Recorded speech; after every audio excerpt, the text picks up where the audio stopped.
মানুষের চারটা কারণে দোয়া কবুল হয় না। যতদিন পর্যন্ত এই চারটা জিনিস আপনি বন্ধ করতে না পারবেন, আপনার দোয়া কবুল হবে না। অনেকেই অভিযোগ করে, হুজুর এত দোয়া করে দোয়া তো কবুল হয় না। নিশ্চয়ই এই চারটা জিনিস থেকে একটা জিনিসের মধ্যে আপনি লিপ্ত আছেন, এখনো পর্যন্ত ছাড়তে পারেন নাই। আর যতদিন পর্যন্ত এই চারটা জিনিস আপনি না ছাড়বেন, আপনার দোয়া কবুল হবে না। এই চারটা থেকে একটাও যদি আপনি করতে থাকেন, আপনার দোয়াও কবুল হবে না, ইবাদতও কবুল হবে না। এর মধ্যে একটা হারাম উপার্জন। হারাম উপার্জন যদি আপনি বন্ধ না করেন, আপনি দোয়া করতে পারবেন কিন্তু আপনার দোয়া কবুল হবে না। আল্লাহর হাবিব বসে আছেন, সাহাবায়ে কেরামদেরকে বয়ান করতেছেন। হঠাৎ করে এক ব্যক্তি বহু দূর থেকে এসেছে কাবা ঘর তাওয়াফ করবার জন্য। বাইতুল্লাহর সামনে এসে হাত দুইটা তুলে চোখের পানি ছেড়ে কান্না করে করে বলে, ইয়া রব, ইয়া রব, ইয়া রব। আল্লাহর হাবিব বলে, দেখো এই ব্যক্তি চোখের পানি ছেড়ে ছেড়ে কান্না করে ইয়া রব বলে, কিন্তু আল্লাহ তাআলা তার দোয়া কবুল করবে না।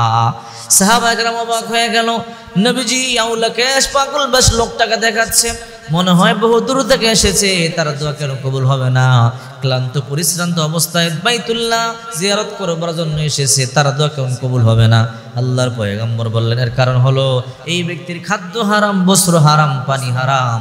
এই ব্যক্তির দেহের মধ্যে যা আছে সব হারাম। হারাম রক্ত, হারাম গোশত যদি থাকে শরীরের মধ্যে, ইবাদত বন্দেগী করলে কোনোদিন কবুল হবে না। এই ব্যক্তির সব উপার্জন হারাম।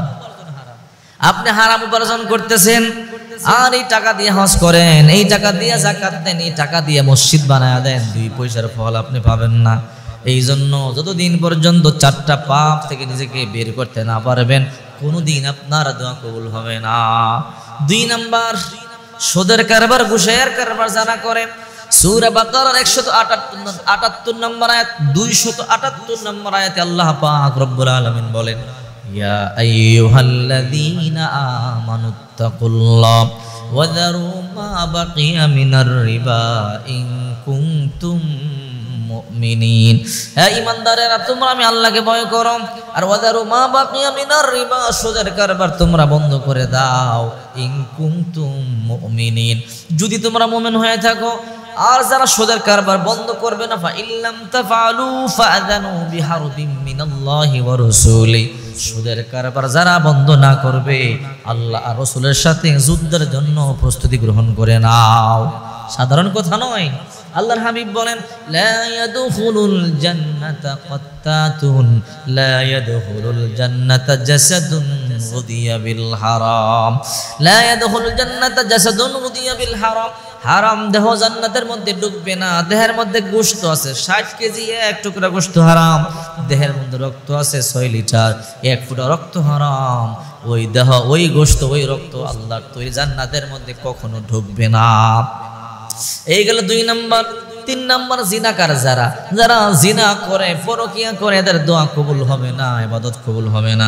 আল্লাহ পাক রব্বুল আলামিন সূরা বনী ইসরাঈলের মধ্যে বলেন, ওয়ালা তাকরাবুজ জিনা ইন্নাহু কানা ফাহিশাতাও ওয়া সাআ সাবিলা। আল্লাহ বলেন, সাবধান, তোমরা জিনা করবে দূরের কথা, এর ধারে কাছেও যেও না। জিনা বড় মারাত্মক জিনিস, সাবধান সাবধান, মারাত্মক খারাপ পথ। এ পথে কখনো তোমরা পা বাড়ায়ও না। আল্লাহ তাআলা বলেন, যাকাত তোমরা দিবা, যাকাত তরক করো না, সালাত তরক করো না। আর এক্ষেত্রে বলে, তোমরা জিনার দ্বারে কাছেও যেও না। জিনাকার নারী আর পুরুষের দোয়া আল্লাহ কবুল করে না। 4 নাম্বার, কবিরা গুনার মধ্যে যে ব্যক্তি লিপ্ত থাকে, আপনি কবিরা গুনাহ চালায়া যাবেন, দোয়াও করবেন, দোয়া কবুল হবে না। গুনাহ বন্ধ করেন, গুনাহ যখন বন্ধ করবেন, আল্লাহ অটোমেটিক আপনার দোয়া কবুল করবে। আপনি যদি গুনাহ বন্ধ না করেন, কখনোই আপনার দোয়া কবুল হবে না। গুনাহ বন্ধ করতে হবে। এই 4টা পাপ যে করবে, এই 4টা পাপের মধ্যে লিপ্ত থেকে আপনি কিয়ামত পর্যন্ত দোয়া করলে দোয়া কবুল হবে না। আল্লাহ পাক রব্বুল আলামিন শিক্ষা দিয়েছেন, হ্যাঁ নবী, আপনি দোয়া করুন, রব্বানা আতিনা ফিদ দুনিয়া হাসানাতাও ওয়া ফিল আখিরাতি হাসানা ওয়া কিনা আযাবান নার। আয় রব, দুনিয়াতে যত কল্যাণ আছে আমাকে দান করো, অকল্যাণ থেকে হেফাজত করো। দেখছেন, রব্বানা আতিনা ফিদ দুনিয়া হাসানা, আয় আল্লাহ দুনিয়াতে যত কল্যাণকর বস্তু আছে আমাকে দান করো, ওয়া ফিল আখিরাতি হাসানা, আর পরকালের যত কল্যাণকর বস্তু আছে তাও দান করো। ওয়াকিনা আযাবান্নার, আয় আল্লাহ জাহান্নামের আগুন থেকে মুক্তি দিয়া দাও। এই রকম দোয়া করতে হবে। আমি বলতেছিলাম দোয়া কবুলের 4টা শর্ত আগে মানেন। 4টা পাপ থেকে আপনি বেরিয়ে আসতে হবে। 4টা পাপ যদি আপনি ছেড়ে দেন তাহলে আল্লাহ অবশ্যই আপনার দোয়া মঞ্জুর করবে। এবার চিন্তা করেন 4টা থেকে কোনটা আপনার মধ্যে আছে। আপনি কি সুদ খান? আপনি যদি সুদ খান বন্ধ করতে হবে, আপনি যদি ঘুষ খান বন্ধ করতে হবে, অথবা কোনো মাধ্যমে হারাম উপার্জন করতেছেন বন্ধ করতে হবে, অথবা জিনা করলে জিনা বন্ধ করতে হবে, অথবা কোনো কবিরা গুনার মধ্যে লিপ্ত আছেন বন্ধ করতে হবে। এগুলো বন্ধ করবার পরে দোয়া করলে আল্লাহ সাথে সাথে কবুল করে নিবে। সাধারণ নয়, ইসলাম বড় সুন্দর। সঠিক পথে চলতে পারলেই কেবল আপনি সফলতা অর্জন